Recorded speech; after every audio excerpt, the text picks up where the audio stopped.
দেখেন আমাদের জমি নিয়ে ঘাসের চাষ করতে অনেক সময় লাগে, অত জমি লাগে বেশি। কিন্তু দুবাই দুবাই এইসব কিছু লাগে না। দেন এই জায়গায় একটা খেজুর গাছ লাগাইছে।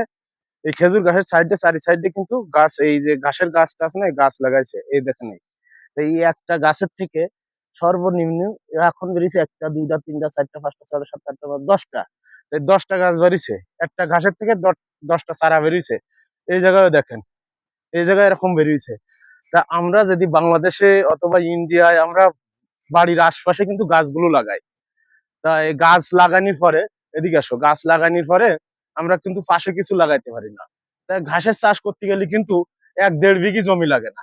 এরকম ঘাসের সাইডে কিন্তু আমরা আমরা ঘাসের চাষ করতে পারবো। তাতে আমাদের ভালো, কেমন ভালো, আমাদের জমিন বাঁচবে, জমিনও বেশি লাগবে না।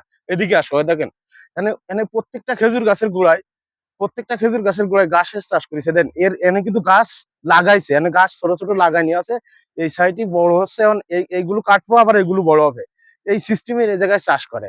আমরা বাংলাদেশে কিন্তু চাইলে অথবা ইন্ডিয়ায় চাইলে, আমাদের যে দাদা ভাইরা আছে, বোনেরা আছে, বাংলাদেশের ভাই বিঘাটা আছে, চাইলে কিন্তু আপনারা এরকম ঘাসের চাষ করতে পারবেন। এটা কিন্তু দুবাইয়ের আমরা এক সাইটে আছি, ফুল দুবাই টাউনই না, এক সাইটে। আমরা গ্রামের এক সাইটে থাকি। তাই দেখেন, এখন আমি ডিউটির লাস্টে মনে করলাম যে আমি একটু ভিডিও করি। তাই এখানেও দেখেন এই ঘাস। আমাদের অনেক জমি লাগে। দেন এখানেও দেখেন খেজুর গাছ লাগাইছে, কিন্তু এর পাশে কিন্তু আজকে খেজুর, এই যে ঘাসের বীজ, যেটা বীজ বলে, এটা রোপণ করছে আজ এই জায়গায়।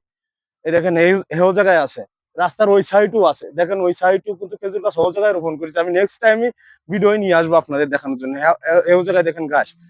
তা আমরা যদি বাংলাদেশে এই চাষগুলো করি, আসো এদিকে আসো, আমরা বাংলাদেশে যদি এই চাষগুলো করি, তা আমাদের কিন্তু অনেক উপকার, জমি বেশি লাগবে না। অলি গলিতে, রাস্তার সাইডে, যে কোনো জায়গায় এই ঘাসে কিন্তু অনেক। এই দেশে উটির খাওয়ায়, ছাগলের খাওয়ায়, গরুর খাওয়ায়। আর আমাদের বাংলাদেশে তো তুলনা নাই, ছাগল আছে, গরু আছে, সব আমরা কিন্তু পুষি। তা কিন্তু আমরা ছাগল গরুর জন্যই কিন্তু আমরা ছাগল গরুগুলো মাঠে ঘাটে ছেড়ে দিই।